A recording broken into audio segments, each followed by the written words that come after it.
రాష్ట్ర ముఖ్యమంత్రి కేసీఆర్ 80,000కు పైగా ఉద్యోగ నోటిఫికేషన్లు వెలువరిస్తామని ఒక ప్రకటన చేయడంతో నిరుద్యోగుల్లో ఎన్నో ఆశలు రేగినటువంటి పరిస్థితి. మొత్తం చాలామంది గ్రామీణ నేపథ్యం ఉన్న నిరుద్యోగులంతా కూడా హైదరాబాద్ బాట పట్టినటువంటి పరిస్థితి.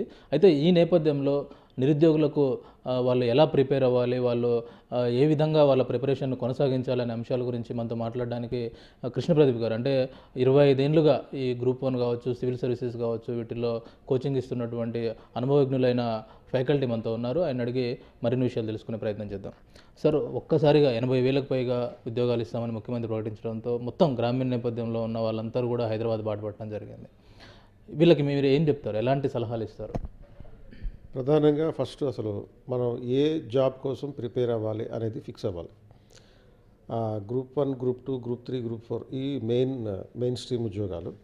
సో వీటిల్లో సిలబస్ అంతా ఒకటే, కానీ సిలబస్ ఒకటే అని చెప్పి అన్నిటికీ కలిపి ప్రిపేర్ అవుదాం అనుకుంటే కరెక్ట్ కాదు. సో సిలబస్ ఒకటైనప్పటికీ కూడా ఎగ్జామినేషన్ స్ట్రాటజీ వేరుగా ఉంటుంది. అంటే ఉదాహరణకి గ్రూప్ 1కి డిస్క్రిప్టివ్లో ఉంటుంది, గ్రూప్ 2, గ్రూప్ 3, గ్రూప్ 4 ఏమో ఆబ్జెక్టివ్లో ఉంటుంది. కాబట్టి సిలబస్ ఒకటే అయినప్పటికీ అభ్యర్థులు ఫస్ట్ మనం గ్రూప్ 1 ప్రిపేర్ అవుదామా, గ్రూప్ 2 ప్రిపేర్ అవుదామా అనేటటువంటి విషయంలో ఫిక్స్ అవ్వాలన్నమాట. ఫిక్స్ అయిన తర్వాత అప్పుడు ఆ స్ట్రాటజీ ప్రకారం డిస్క్రిప్టివ్ ఓరియంటేషన్లో లేకపోతే ఆబ్జెక్టివ్ ఓరియంటేషన్లో ప్రిపేర్ అవ్వాలి. సో అదేవిధంగా ఈ ఫస్ట్ ఏ సర్వీస్కి సంబంధించిన నోటిఫికేషన్ వస్తుంది అనే దాన్ని బట్టి కూడా మీ ప్రిపరేషన్ స్ట్రాటజీ ఉండాలి. అంటే ముందుగా గ్రూప్ 1 నోటిఫికేషన్ వచ్చిందనుకోండి, ముందు గ్రూప్ 1 సిలబస్ ఒక డిస్క్రిప్టివ్ ఓరియంటేషన్లో ఉంటుంది కాబట్టి ఒక ఎక్స్టెన్సివ్ ప్రిపరేషన్ అనేది అవసరం. అది అయిపోయిన తర్వాత, ఆ ఎగ్జామ్ అయిపోయిన తర్వాత గ్రూప్ 2 నోటిఫికేషన్ వస్తే ఆ గ్రూప్ 2కి సంబంధించినటువంటి ప్రిపరేషన్ పెట్టుకోవచ్చు. ఎందుకంటే ఆల్రెడీ గ్రూప్ 1 ద్వారా మ్యాక్సిమం ఒక ఎక్స్టెన్సివ్ ప్రిపరేషన్ బ్రాడర్ పర్స్పెక్టివ్లో అయిపోయింది కాబట్టి దాంట్లో ఉన్నటువంటి డీటెయిలింగ్ అనేది మనకి ఇంపార్టెంట్ అవుతుంది అప్పుడు గ్రూప్ 2 ఓరియంటేషన్లో. సో ఆ డీటెయిలింగ్ ఆధారంగా మనకి ఆబ్జెక్టివ్ పర్స్పెక్టివ్లో గ్రూప్ 2 ప్రిపరేషన్కి ఇంటెన్సివ్ ప్రిపరేషన్కి ఉపయోగపడుతుంది అన్నమాట. అంటే ఇప్పుడు ఈ నిరుద్యోగులంతా కూడా ఏ బుక్స్ చదవాలి? ఎన్నో బుక్స్ ఉంటాయి, తెలుగు అకాడమీ బుక్స్ అని, ప్రైవేట్ వాళ్ళు పబ్లిష్ చేసిన బుక్స్ అని, ఇవన్నీ ఉంటాయి. వాళ్ళు కన్ఫ్యూజన్లో ఉంటారు. ఏ బుక్స్ చదివితే బాగుందని వాళ్ళకి మీరు సలహా ఇస్తారు?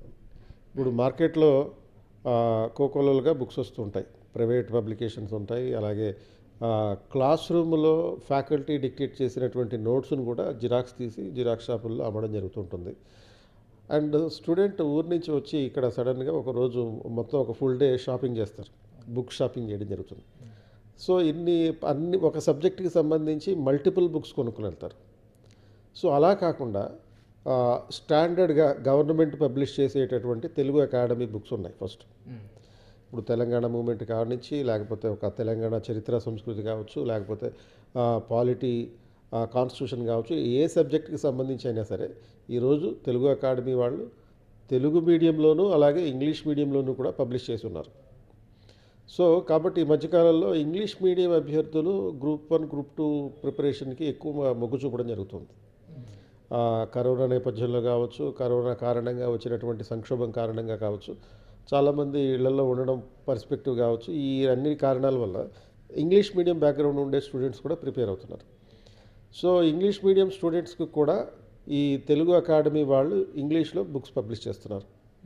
సో అది స్టాండర్డ్ మెటీరియల్గా పెట్టుకొని ప్రైవేట్ పబ్లికేషన్స్లో ఒక్కొక్క సబ్జెక్ట్కి ఒక బుక్ సరిపోతుంది.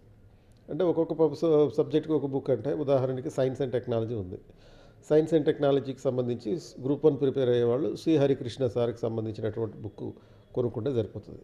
ఇంకా మల్టిపుల్గా దానికి మించి వెళ్ళాల్సినటువంటి అవసరం లేదు. అలాగే పాలిటీ, కాన్స్టిట్యూషన్ ఉంది, సో దానికి సంబంధించి నేను ఒక పుస్తకం రాశాను. సో అట్లా ప్రతి సబ్జెక్టుకి ఒక పుస్తకం తీసుకోవాలి. దీనికి అదనంగా మ్యాక్సిమం ఒక తెలుగు అకాడమీ పుస్తకాలు తీసుకుంటే సరిపోతుంది. సో రెండింటిని ఇంటిగ్రేట్ చేసుకుని స్టూడెంట్ నోట్స్ తయారు చేసుకుని ప్రిపేర్ అయితే సమగ్రంగా ఉంటుందన్నమాట. సెల్ఫ్ నోట్స్ తయారు చేసుకోవాలి. అంటే ఆ నోట్స్ ఎందుకంటే నోట్స్ చాలామంది రీరైటింగ్ చేస్తుంటారు. అంటే టెక్స్ట్ బుక్లో ఏదైతే ఉంటుందో అది యాజ్ ఇట్ ఈజ్గా రాస్తుంటారు. అలా కాకుండా ఒక పారాగ్రాఫ్ చదివినప్పుడు ఆ పారాగ్రాఫ్ని ఒక బొమ్మ రూపంలోనో, ఒక టేబుల్ రూపంలోనో, ఒక పై డయాగ్రామ్ రూపంలోనో, లేకపోతే ఒక సింగిల్ సెంటెన్స్లోనో ఇట్లా నోట్స్ తయారు చేసుకోవడం అనేది ప్రాక్టీస్ చేయాలి. More particularly it is very much important for the group 1 aspirant. ఎందుకంటే ఎగ్జామినేషన్ ముందు మనకి 150 మార్కుల సిలబస్, ప్రతి పేపర్లోనూ 150 మార్కుల సిలబస్ ఉంటుంది. ఆ 150 మార్కుల సిలబస్ని ప్రిపేర్ అవ్వాలి. మళ్ళీ ఎగ్జామినేషన్కి, ఒక ఎగ్జామ్కి ఇంకో ఎగ్జామ్కి 1 డే కన్నా ఎక్కువ గ్యాప్ ఉండదు. సో ఆ టైంలో రివిజన్ చేయడం అనేటటువంటిది ఇంపార్టెంట్. సో చాలా స్పీడ్గా మనం రివిజన్ చేయాల్సినటువంటి అవసరం ఉంటుంది. ఆ రివిజన్ పర్పస్ కోసం పర్టికులర్గా మనకి నోట్స్ తయారు చేసుకోవడం అనేటటువంటిది ఇంపార్టెంట్ ఉంటుంది అనమాట. అంటే గ్రామీణ నేపథ్యం నుంచి చాలామంది విద్యార్థులు నిరుద్యోగులు వస్తూ ఉంటారు. ఇంగ్లీష్ మీడియం వాళ్ళు కూడా ఇప్పుడు పోటీ పడుతున్నారని చెప్పారు. ఈ తెలుగు మీడియం వాళ్ళు ఈ పోటీని తట్టుకోగలుగుతారా? వీళ్ళకి ఎలా ప్రిపేర్ అవ్వాలి? తెలుగు మీడియంకి మ్యాక్సిమం అడ్వాంటేజ్ ఉంటుందండి. కాకపోతే తెలుగు మీడియంకి ఉన్నటువంటి బలం ఏంటి అంటే వాళ్ళకి ఒక్కసారి చదవగానే సబ్జెక్ట్ అర్థమైపోతుంది. ఎందుకంటే మాతృభాషలో చదువుకున్నటువంటి సబ్జెక్ట్ కాబట్టి ఒకసారి చదవగానే అర్థమైపోతుంది. అండ్ వీళ్ళకి ఉన్నటువంటి బలహీనత ఏంటి అంటే ఒకసారి చదవగానే అర్థమైపోవడమే వీళ్ళకి ఉన్నటువంటి బలహీనత. అంటే దీనివల్ల ఏమవుతుందంటే ఒక్కసారి చదవగానే అర్థమైపోవడం వల్ల స్టూడెంట్ రెండోసారి మళ్ళీ దాన్ని రివిజన్ చేయడానికి ఆసక్తి చూపించడు, బోర్ కొట్టేస్తుంది వాడికి. బట్ ఇంగ్లీష్ మీడియం స్టూడెంట్ అలా కాదు. ఒక పుస్తకం పట్టుకుంటాడు, దాన్ని రిపీటెడ్గా రివిజన్ చేస్తూ ఉంటాడు. దానివల్ల ఎక్కువ గుర్తుంటుంది. అదే మనం చాలా సందర్భాల్లో స్టూడెంట్స్ ఒక కంప్లైంట్ వింటుంటాం, తెలిసిన క్వశ్చన్కే తప్పు ఆన్సర్ పెట్టాను అనేటటువంటి కంప్లైంట్ వింటుంటాం. తెలిసిన క్వశ్చన్ తెలుసు, ఆన్సర్ కూడా ఆల్మోస్ట్ తెలుసు, కానీ పర్ఫెక్ట్గా తెలీదు. ఎందుకు జరుగుతుంది ఇలాంటి పరిస్థితి అంటే ఒకసారి చదివి వదిలేయడం వల్ల, రివిజన్ చేయకపోవడం వల్ల వాళ్ళకి గుర్తుండదు, ప్రాపర్గా గుర్తుండదు. సో కాబట్టి Telugu medium students English medium students తోటి కంపేర్ చేసినప్పుడు వాళ్ళేం తక్కువ కాదు. ఇంగ్లీష్ మీడియం స్టూడెంట్ చిన్నప్పటి నుంచి కూడా ఇట్లా ఒక సబ్జెక్ట్ని, ఒక టాపిక్ని చాలా బాగా బైహార్ట్ చేసి గుర్తుంచుకునేటటువంటి ఒక టెక్నిక్ వాళ్ళు ఫాలో అవుతుంటారు. యూజువల్గా తెలుగు మీడియం స్టూడెంట్స్ అంటే మనం గవర్నమెంట్ స్కూల్లో చదువుకుంటారు. పర్టికులర్గా ఫోకస్ చేసి వాళ్ళతోటి చదివించడం అనేది తక్కువ ఉంటుంది. అదే ఇంగ్లీష్ మీడియం స్టూడెంట్ అయితే యూజువల్గా ప్రైవేట్ స్కూల్లో చదువుకుని ఉంటాడు, ప్రైవేట్ జూనియర్ కాలేజీలో చదువుకుని ఉంటాడు. కాబట్టి అక్కడ బట్టి పట్టడం, రిపీటెడ్గా చదవడం, రివిజన్ ఎక్కువ చేయడం అనేది ఈ స్కూల్ లెవెల్లోనూ తర్వాత ఇంటర్మీడియట్ లెవెల్లోనూ బాగా అలవాటు అవుతుంది. అండ్ ఆ అలవాటు ఈ కాంపిటేటివ్ ఎగ్జామ్ రేంజ్లో ఎప్పుడైతే వస్తాడో అప్పుడు చాలా బాగా ఉపయోగపడుతుంది అనమాట. అందుకనే ఇంగ్లీష్ మీడియం స్టూడెంట్స్కి కొంచెం ఎక్కువ ఎడ్జ్ ఉంటుంది. అదే తప్ప తెలుగు మీడియం వాళ్ళకి తక్కువ సబ్జెక్టు, తక్కువ తెలివి ఇటువంటి ఏమీ కాదు. తెలుగు మీడియము, ఇంగ్లీష్ మీడియము ఇద్దరు సమానమే. ఈ రోజున ఇద్దరికీ కావలసినటువంటి మెటీరియల్, మోర్ పర్టికులర్గా మన స్టేట్ సర్వీసెస్కి సంబంధించినటువంటి మెటీరియల్ ఇన్ఫ్యాక్ట్ తెలుగు మీడియంలోనే ఎక్కువ ఉంది ఇంగ్లీష్ మీడియం కన్నా కంపేర్ చేసుకున్నప్పుడు. కాబట్టి తెలుగు మీడియంకి ఇంగ్లీష్ మీడియంకి తేడా లేదు. ఓన్లీ ప్రాబ్లం ఏంటంటే తెలుగు మీడియం స్టూడెంట్కి రివిజన్ చేయకపోవడం ఒకటే ప్రాబ్లం. ఇక మరో ప్రాబ్లం ఏంటంటే ఇది క్యాండిడేట్కి సంబంధించినటువంటి ప్రాబ్లం కాదు, ఎగ్జామ్కి సంబంధించినటువంటి ప్రాబ్లం. ఎగ్జామ్కి సంబంధించిన ప్రాబ్లం అంటే ఇంగ్లీష్లో ఒక వర్షన్లో క్వశ్చన్ ఉంటుంది, దాన్ని తెలుగు ట్రాన్స్లేట్ చేసేటప్పటికి దాని వర్షన్ మారిపోయే ప్రమాదం ఉంది. ఈ అనుభవం మనం గత గ్రూప్ 1లో చూసాం, ఉమ్మడి రాష్ట్రంలో ఉన్నప్పుడు చూసాం. అలాగే తెలంగాణ విడిపోయిన తర్వాత ఏపీపీఎస్సి కొన్ని గ్రూప్ 1 ఎగ్జామ్స్, గ్రూప్ 2 ఎగ్జామ్స్ నిర్వహించింది. వాటిల్లో కూడా ఈ ట్రాన్స్లేషన్ మిస్టేక్స్ విపరీతంగా ఉన్నాయి. For example there was a question like ఈ మన టీవీలో కొన్ని కార్యక్రమాలు వస్తుంటాయి, ఇది రియాలిటీ షోస్ అని చెప్పి, దాని మీద ఒక జనరల్ ఎస్సే ఇచ్చారు గతంలో. రియాలిటీ షోస్ అని చెప్పి ఒక జనరల్ ఎస్సే ఇంగ్లీష్ క్వశ్చన్ పేపర్లో. తెలుగుకు వచ్చేటప్పటికి దానికి ట్రాన్స్లేషన్ ఎలా పడింది అంటే ప్రత్యక్ష ప్రసారాలు అని ట్రాన్స్లేషన్ పడింది. లైవ్ టెలికాస్టింగ్ అనే మీనింగ్ వస్తుంది. ఎవరైతే ఇంగ్లీష్ చదవకుండా ఓన్లీ తెలుగు మాత్రమే చదివారో, తెలుగు చదివి తెలుగు క్వశ్చన్ పేపర్ చదివి ఆన్సర్ రాసిన వాళ్ళు పూర్తిగా తప్పు ఆన్సర్ రాస్తారు. సో అక్కడ ఇన్స్ట్రక్షన్స్లో ఏముంటుంది, if there is a discrepancy between English version and Telugu version in the question paper, preference will be given to the English version అంటారు. సో పబ్లిక్ సర్వీస్ కమిషన్, ఈ టీఎస్పీఎస్సీ ఇటువంటి నేపథ్యంలో, ఇటువంటి అనుభవాల నేపథ్యంలో చాలా కొంచెం కేర్ఫుల్గా అభ్యర్థుల ప్రయోజనాలు దృష్టిలో పెట్టుకొని ఈ ట్రాన్స్లేషన్ ప్రాపర్గా ఉండేటట్టు చూసుకోవాలి. అండ్ మోరోవర్ స్టూడెంట్ కూడా ఖచ్చితంగా ఇంగ్లీష్ వర్షన్ను కూడా చదివి ఆన్సర్ పెట్టడం మంచిది. ఎందుకంటే ఇంగ్లీష్ వర్షన్లో ఉన్నటువంటి అంశాలని ఆధారంగా చేసుకునే అక్కడ మార్కులు ఇవ్వడం జరుగుతుందని క్లియర్గా చెప్పారు కాబట్టి. అలాగే ఇంకో క్వశ్చన్ ఉంది, what are the factors responsible for the suicides in the rural areas అని చెప్పి ఒక క్వశ్చన్ అడిగారు గతంలో. అంటే గ్రామీణ ప్రాంతాల్లో ఆత్మహత్యలకి కారణాలు ఏంటి అనేది actual Telugu translation. But Telugu ట్రాన్స్లేషన్కి వచ్చేటప్పటికి రైతుల ఆత్మహత్యలకి కారణాలేంటి అని చెప్పి క్వశ్చన్ అడిగారు. రూరల్కి రైతులకి విపరీతమైనటువంటి తేడా ఉంది. రూరల్ ఏరియాస్లో రైతులు ఉండొచ్చు, లేకపోతే వైఫ్స్ ఉండొచ్చు, లేకపోతే అంటే గృహిణులు ఉండొచ్చు, లేకపోతే ఒక చేనేత కార్మికులు ఉండొచ్చు, ఎవరైనా ఉండొచ్చు. ఎవరైనా సరే యూనో సూసైడ్ చేసుకునే అవకాశం ఉంది. బట్ తెలుగు వెర్షన్కి వచ్చేటప్పటికి క్వశ్చన్ యొక్క స్కోప్ నేరో అయిపోయి ఓన్లీ రైతుల ఆత్మహత్యలు మాత్రమే అనేటటువంటిది పెట్టారు. కాబట్టి ఏమవుతుంది, అప్పుడు స్టూడెంట్ ఓన్లీ రైతుల ఆత్మహత్యల నేపథ్యంలో మాత్రమే ఆన్సర్ రాస్తాడు. ఇంగ్లీష్లో రాసిన వాడికి 10కి 8 మార్కులు వస్తే తెలుగులో రాసేవాడికి ఒకే డైమెన్షన్ రాసాడు కాబట్టి 10కి 3 మార్కులు వచ్చే ఛాన్స్ ఉంటుంది.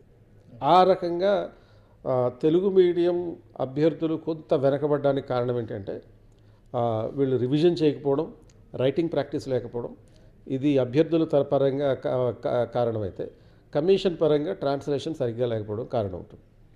సో తెలుగు మీడియం అభ్యర్థులు చేయాల్సింది ఏంటంటే ఇంగ్లీష్ మీడియం అభ్యర్థులతో పోటీ పడాలంటే ఖచ్చితంగా రివిజన్లు అనేవి ఎక్కువసార్లు చేయాలి, రైటింగ్ ప్రాక్టీస్ చేయాలి. ఇప్పుడు నోటిఫికేషన్లు ఇచ్చిన నేపథ్యంలో అంటే చాలా తక్కువ టైం ఉన్నటువంటి పరిస్థితి, కొంతమంది కొన్ని ఏళ్ళుగా కూడా ప్రిపేర్ అవుతూ ఉంటారు. వాళ్ళు ఇప్పుడు ప్రిపరేషన్లోకి వచ్చిన వాళ్ళకి ఏమైనా తేడా ఉంటుందా? అంటే వాళ్ళని తట్టుకోగలుగుతారా? ఎస్, ఈ ప్రిపరేషన్ ఎప్పుడు వచ్చినా సరే ఈ కాంపిటీషన్ ఆల్మోస్ట్ ఈక్వల్ అయిపోతుంది. ఎందుకంటే మినిమం ఇప్పుడు సపోజ్ గ్రూప్ 1 నోటిఫికేషన్ వచ్చిందనుకోండి, మినిమం ఒక 3 నెలల పాటు అయినా టైం ప్రిలిమ్స్కి ఉంటుంది. ఆ తర్వాత ఇంకో 3-4 నెలల పాటు మెయిన్స్కి ఉంటుంది. యూజువల్గా మనకి ఈ ఆస్పిరెంట్స్ టీఎస్పీఎస్సీ ఆస్పిరెంట్స్ 3 రకాలు. డెడికేటెడ్ ఆస్పిరెంట్స్ ఒకరు, అంటే ఈ గ్రూప్ 1 ఎప్పుడు వస్తుందో అని వెయిట్ చేస్తూ ప్రిపేర్ అయ్యేవాడు. రెండో రకం సివిల్స్ ఆస్పిరెంట్స్, అంటే తెలంగాణ నుంచి సివిల్స్ కోసం ప్రిపేర్ అవుతూ గ్రూప్ 1 ఎప్పుడు పడినా సరే డైరెక్ట్గా ఈ ప్రిపరేషన్లోకి జంప్ కాగలిగేటటువంటి వాడు. మూడో టైప్ ఎవరు అంటే ఈ ఫ్రెష్ ఆస్పిరెంట్స్, అంటే ఫ్రెష్ ఆస్పిరెంట్స్ అంటే కొత్తగా ఈ మధ్య కాలంలోనే డిగ్రీ అయిపోయి వచ్చేటటువంటి వాళ్ళు. ఈ 3 రకాల ఆస్పిరెంట్స్ ఉన్నారు. ఈ 3 రకాల ఆస్పిరెంట్స్లో సుప్రీమసీ ఎవరికి ఉంటుందంటే సివిల్స్ ఆస్పిరెంట్స్కి ఉంటుంది. వాళ్ళకి ఎడ్జ్ ఉంటుంది బాగా. ఎందుకు ఎడ్జ్ ఉంటుంది అంటే వాళ్ళు సబ్జెక్ట్ని చాలా కాలంగా చదువుతూ ఉంటారు. 2 ప్రిలిమినరీ క్వశ్చన్ పేపర్లు ప్రాక్టీస్ చేస్తూ ఉంటారు, టెస్ట్ సిరీస్ ప్రాక్టీస్ చేస్తుంటారు రెగ్యులర్గా. 3 ఆన్సర్ రైటింగ్ ప్రాక్టీస్ చేస్తుంటారు. సో ఆల్మోస్ట్ మనకి టీఎస్పీఎస్సీలో ఏదైతే సిలబస్ ఉందో అందులో 70% సిలబస్ సివిల్స్లో ఉంది. సో ఆ సివిల్స్ ప్రిపరేషన్ ప్రత్యేకంగా టీఎస్పీఎస్సీ కోసం ప్రిపేర్ అవ్వాల్సినటువంటి అవసరం లేదు. మిగతా 30% మన తెలంగాణ ప్రత్యేకానికి సంబంధించినటువంటి సిలబస్, అంటే Telangana movement, Telangana history and culture, Telangana economy, Telangana geography. So ఈ 4 సబ్జెక్టులు కలిపి ఒక 30% టోటల్ సిలబస్లో ఉంటుంది. సో కాబట్టి 30% మీద ఫోకస్ చేస్తే సరిపోతుంది. వాళ్ళు మ్యాక్సిమం ఒక 1 or 2 months దీని మీద ఫోకస్ చేస్తే ఆ సబ్జెక్ట్ని బట్టి పట్టవచ్చు, మ్యాక్సిమం దాని నుంచి గెయిన్ చేయొచ్చు. వాళ్ళకి కావాల్సింది ఏంటి అంటే జస్ట్ రైటింగ్ ప్రాక్టీస్ అంతే ఈ 30%కి సంబంధించి. సో వీళ్ళకి ఆల్రెడీ చాలా కాలం నుంచి రైటింగ్ ప్రాక్టీస్ ఉండడం వల్ల 6 నిమిషాల్లో ఒక క్వశ్చన్కి ఆన్సర్ రాసేయగలుగుతారు. అంటే మనకి 15 క్వశ్చన్లు ఉంటాయి. ఆ 15 క్వశ్చన్లకి ఆన్సర్ రాయగలగాలి. ఆన్సర్ రాసి అన్ని క్వశ్చన్లకి ఆన్సర్ రాయగలిగినోడే ఆ final ర్యాంకింగ్లో ఉండగలుగుతాడు.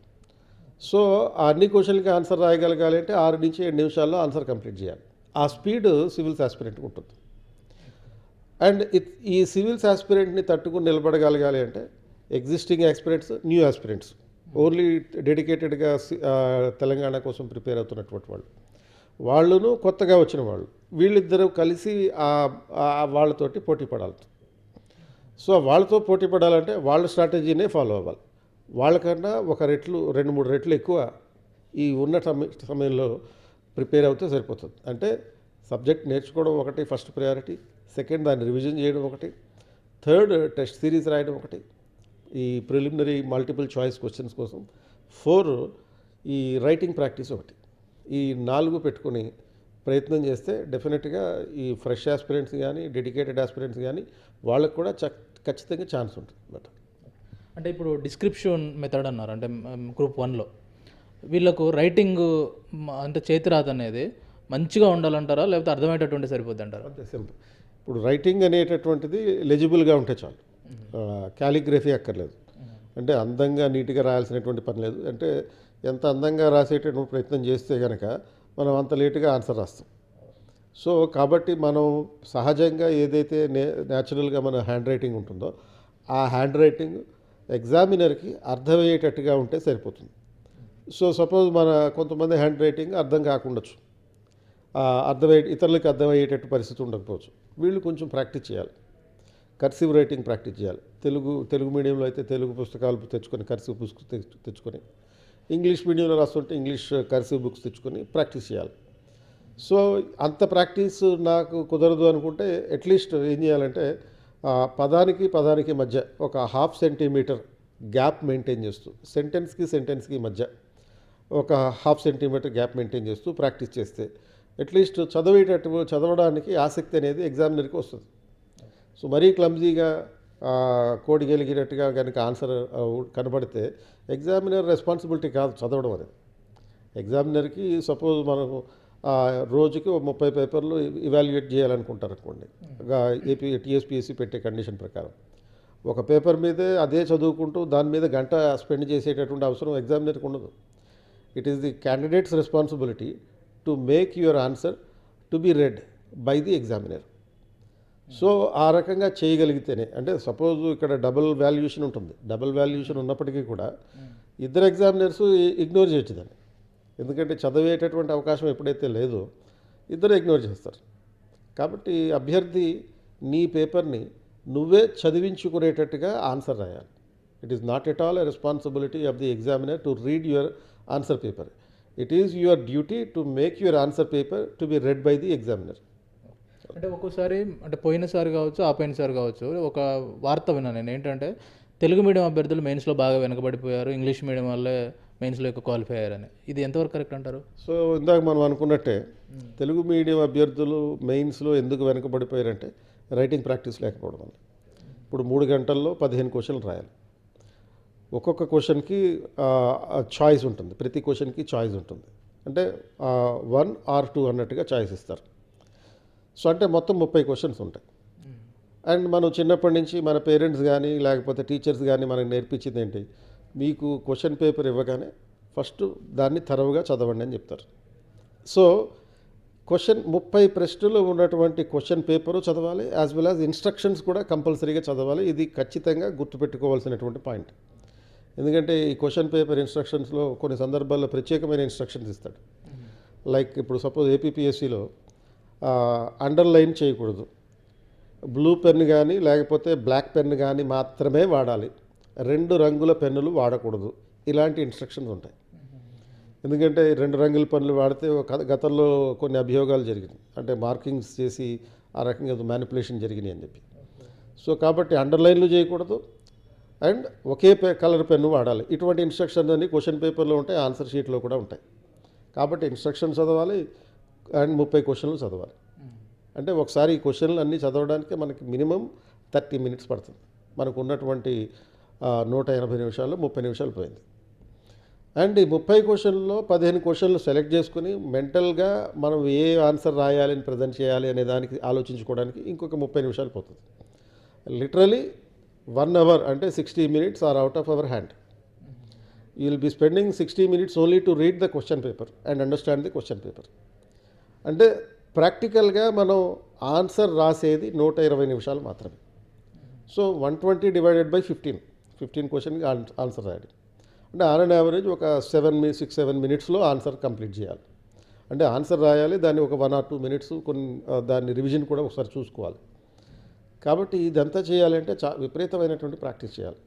So civils aspirants English మీడియంలో రాసే వాళ్ళకి ఎడ్జ్ ఎందుకు వస్తుంది అంటే, మనం ఇందాక అనుకున్నట్టుగా వీళ్ళు ప్రాక్టీస్ బాగా చేస్తారు. వెరాజ్ తెలుగు మీడియం అభ్యర్థులు ప్రాక్టీస్ చేయరు. తెలుగు మీడియం అభ్యర్థి వెనకపడడానికి అతనే ప్రధానమైనటువంటి కారణం. సో ప్రాక్టీస్ అనేది చేయాలి, రైటింగ్ ప్రాక్టీస్ చేయాలి. రైటింగ్ ప్రాక్టీస్ ఎలా చేయాలి, అది గతంలో మనకి క్వశ్చన్ పేపర్లే లేవు కదా అని కొంతమంది వంకలు పెడతారు. ఎప్పుడైతే నువ్వు వంకలు పెట్టడం ప్రారంభిస్తావో నీకు రైటింగ్ ప్రాక్టీస్ ఇష్టం లేదని అర్థం. సో మనకు ఉమ్మడి ఆంధ్రప్రదేశ్లో కొన్ని గ్రూప్ 1 ఎగ్జామ్స్ జరిగినాయి 2008 నుంచి. అలాగే ఆంధ్రప్రదేశ్ విడిపోయిన తర్వాత కూడా అక్కడ ఆ స్టేట్లో కూడా ఒక 2 ఎగ్జామ్స్ జరిగినాయి. ఈవెన్ 2020 డిసెంబర్లో కూడా ఒక మెయిన్స్ ఎగ్జామ్ జరిగింది. ఆ పేపర్లు అన్నింటినీ పెట్టుకుని మ్యాక్సిమం ఒక 5-6 పేపర్లు ఉంటాయి ప్రతి సబ్జెక్టుకి, ప్రతి పేపర్కి. కాబట్టి ఆ పేపర్లన్నింటినీ ఒకసారి ప్రాక్టీస్ చేయండి అట్లీస్ట్ మినిమం. రెండు, యూపీఎస్సి ప్రతి సంవత్సరం నిర్వహించే సివిల్స్ మెయిన్స్ ఎగ్జామ్స్ ఉంటాయి. సో యూపీఎస్సి నిర్వహించే సివిల్స్ మెయిన్స్ ఎగ్జామ్స్కి సంబంధించినటువంటి గత 4 సంవత్సరాలు అట్లీస్ట్ 3 సంవత్సరాల క్వశ్చన్ పేపర్లు ప్రాక్టీస్ చేస్తే చాలు. ఎందుకంటే there is a tendency among all the public service commissions in the country to give at least 50% questions from the UPSC mains. And అటువంటి సందర్భాలు ఏపీలో కూడా మనం చూసాం. కనీసం 50% ప్రశ్నలు without a change of word, అంటే పదాలను కూడా యాజ్ ఇట్ ఈజ్గా అవే ఉపయోగిస్తూ యూపీఎస్సీలో ఎటువంటి క్వశ్చన్స్ అయితే ఇచ్చారో స్టేట్ పబ్లిక్ సర్వీస్ కమిషన్ క్వశ్చన్లు కూడా అలాగే ఉంటుంటాయి. కాబట్టి ఆ UPSC question papers, previous papers తీసుకుని లాస్ట్ 3 years మినిమం తీసుకొని ప్రాక్టీస్ చేస్తే సరిపోతుంది. ప్రతిరోజు మనం న్యూస్ పేపర్ చదువుతాం. న్యూస్ పేపర్ చదివినప్పుడు ఆ న్యూస్ పేపర్లో కొన్ని ఎడిటోరియల్స్ వస్తాయి. ఆ ఎడిటోరియల్ని పికప్ చేసుకుని దాని నుంచి ఒక క్వశ్చన్ని మనమే తయారు చేసుకుని దాని ఆధారంగా క్వశ్చన్ ఆధారంగా 200 పదాల్లో ఆన్సర్ రాయాలి. సో 200 పదాల్లో ఆన్సర్ రాయాలన్నప్పుడు అది లెక్క పెట్టుకోవాలా అని చెప్పి అతి తెలివి ప్రశ్నలు కొంతమంది అడుగుతుంటారు. సో లెక్క పెట్టుకోవాల్సినటువంటి అవసరం లేదు. యావరేజ్ క్యాలిక్యులేషన్ అంటే ఒక సెంటెన్స్కి యావరేజ్ని మనం 5 పదాలు రాస్తాం. ఒక పేజీలో 20 సెంటెన్సెస్ రాస్తాం. అంటే ఒక సైడ్, ఒక A4 సైజ్ పేపర్లో ఒక సైడ్ 100 పదాలు అయింది. అండ్ అదే క్యాలిక్యులేషన్ ప్రకారం వెనకాల కూడా ఆ రకంగా ప్రాక్టీస్ చేస్తూ ఉంటే ఆటోమేటిక్గా ఒక ఆస్పిరెంట్ గంటకి 8 ప్రశ్నలకి ఆన్సర్ రాయగలిగేటటువంటి స్కిల్ సంపాదించుకోవాలి. అది ఒక రోజుతో వచ్చేది కాదు. మినిమం ఒక 60 రోజులు ప్రాక్టీస్ చేయాలి. 60 రోజులు ప్రాక్టీస్ చేస్తే గంటకి 8 క్వశ్చన్లు ప్రాక్టీస్ చేయగలుగుతాడు. గంటకి 8 క్వశ్చన్లు ఎప్పుడైతే ప్రాక్టీస్ చేయగలుగుతావో మనకి ప్రాక్టికల్గా అందుబాటులో ఉన్నటువంటి 2 గంటల్లో 15 క్వశ్చన్లకి ఆన్సర్ చేయగలుగుతాం. అంటే పబ్లిక్ సర్వీస్ కమిషన్ ఇచ్చేది 3 గంటలే. బట్ మనం స్టార్టింగ్లో అనుకున్నట్టుగా ఒక క్వశ్చన్ పేపర్ చదవడానికి, అర్థం చేసుకోవడానికి, మెంటల్ మ్యాప్ తయారు చేసుకోవడానికే 1 hour పోతుంది అనుకున్నప్పుడు ఇంకా మిగిలిన 2 గంటల్లో ఆన్సర్ కంప్లీట్ చేయాలంటే గంటకి 8 క్వశ్చన్లు ఆన్సర్ చేసేటట్టుగా ప్రాక్టీస్ చేసుకోవాలి. సరే, గ్రూప్ 1 పక్కన పెడితే ఈ గ్రూప్ 2, గ్రూప్ 3, గ్రూప్ 4 వీటి ప్రిపరేషన్ ఎలా ఉండాలంటారు? ఇది కంప్లీట్గా గ్రూప్ 2, 3, 4 అనేటటువంటివి ఆబ్జెక్టివ్ ఎగ్జామినేషన్. సో గ్రూప్ 2కి గ్రూప్ 3కి ఆల్మోస్ట్ ఒకటే syllabus, only the standard of questions is different. కాబట్టి ఇప్పుడు మనం గ్రూప్ 1కి ఏమో ఎక్స్టెన్సివ్ స్టడీ చేయాలి, గ్రూప్ 2, గ్రూప్ 3కి ఏమో ఇంటెన్సివ్ స్టడీ చేయాలి. సో ఇంటెన్సివ్ స్టడీ అంటే అక్కడ ప్రతి పదాన్ని, ప్రతి సెంటెన్స్ని గుర్తుపెట్టుకునే విధంగా ఉండాలి. ఇప్పుడు గ్రూప్ 1లో అయితే బ్రాడ్గా చదివితే సరిపోతుంది. అక్కడ ఫ్యాక్చువల్ ఇన్ఫర్మేషన్ అనేది అంత ఇంపార్టెంట్ కాదు. ఒక ఫ్యాక్చువల్ ఇన్ఫర్మేషన్ పెట్టుకుని దాని ఆధారంగా దాని చుట్టూ ఉండేటటువంటి అంశాలని అవగాహన చేసుకోవాలి. అంటే ఉదాహరణకి విద్యా హక్కు చట్టం ఉంది. So article 21A 86th amendment 2002, అది 2009లో మళ్ళీ రైట్ టు ఎడ్యుకేషన్ యాక్ట్, అదేమో మళ్ళీ 2010లో అమల్లోకి వచ్చింది. సో ఇటువంటి అంశాలన్నీ, ఈ డీటెయిలింగ్ అనేది గ్రూప్ 1కి అవసరం లేదు. ఈ డీటెయిలింగ్ అనేది గ్రూప్ 2కి అవసరం. సో ఏ రాజ్యాంగ సవరణ ద్వారా విద్యా హక్కు చట్టం ప్రవేశపెట్టబడింది, ఆర్టికల్ 21A ప్రవేశపెట్టబడింది, విద్యా హక్కు చట్టం ఎప్పుడు రూపొందించబడింది, అండ్ అలాగే ఎప్పటి నుంచి అమల్లోకి వచ్చింది, ఇలాంటి ప్రశ్నలు అడుగుతారు. అంటే ఒక విషయాన్ని, సపోజ్ ఒక పాలిటీలో ఒక విషయాన్ని మనం పరిశీలించేటప్పుడు ఆ విషయానికి సంబంధించినటువంటి ఫండమెంటల్ కాన్సెప్ట్ తెలిసి ఉండాలి. సెకండ్, ఆ కాన్సెప్ట్తో పాటు దానికి సంబంధించినటువంటి చట్టాలు తెలుసుకోవాలి. అంటే రాజ్యాంగ నిబంధనలు తెలుసుకోవాలి, చట్టాలు తెలుసుకోవాలి, తర్వాత విధానాలు, పబ్లిక్ పాలసీ ఉంటాయి, పబ్లిక్ పాలసీ తెలుసుకోవాలి, అండ్ సుప్రీంకోర్టు ఇచ్చినటువంటి జడ్జిమెంట్లు తెలుసుకోవాలి. సో ఈ 5 డైమెన్షన్లో తెలుసుకున్నప్పుడు ఆటోమేటిక్గా ఆ రకమైనటువంటి ప్రిపరేషన్ అనేది ఆబ్జెక్టివ్ తరహా పరీక్షా విధానానికి ఉపయోగపడుతుంది అన్నమాట. ఇక్కడ ఏం చేయాలంటే, ఇప్పుడు సపోజ్ గ్రూప్ 1లో అయితే రైటింగ్ ప్రాక్టీస్ ఎక్కువ చేయాలి. ఈ ఆబ్జెక్టివ్ ఎగ్జామినేషన్కి వచ్చేటప్పటికి ఎక్కువ టెస్టులు రాయాలి. ఈ మల్టిపుల్ చాయిస్ క్వశ్చన్స్ ఉండేటటువంటి టెస్టులు ఎక్కువ రాయాలి. సో ఈ రోజున మనకి ప్రతి ఇన్స్టిట్యూట్కి ఒక యాప్, మొబైల్ యాప్ అనేది ఉంటుంది. సో ఈ మొబైల్ యాప్ ఉండడం వల్ల వాటిల్లో ఇంకా ఈజీగా టెస్టులు ప్రజెంట్ చేయడం జరుగుతుంది. కాబట్టి ఆ మొబైల్ యాప్స్లో ఉండేటటువంటి టెస్టులను ఆధారంగా చేసుకుని అవి రెగ్యులర్గా ఎన్ని ప్రాక్టీస్ చేస్తే అంత మంచిది.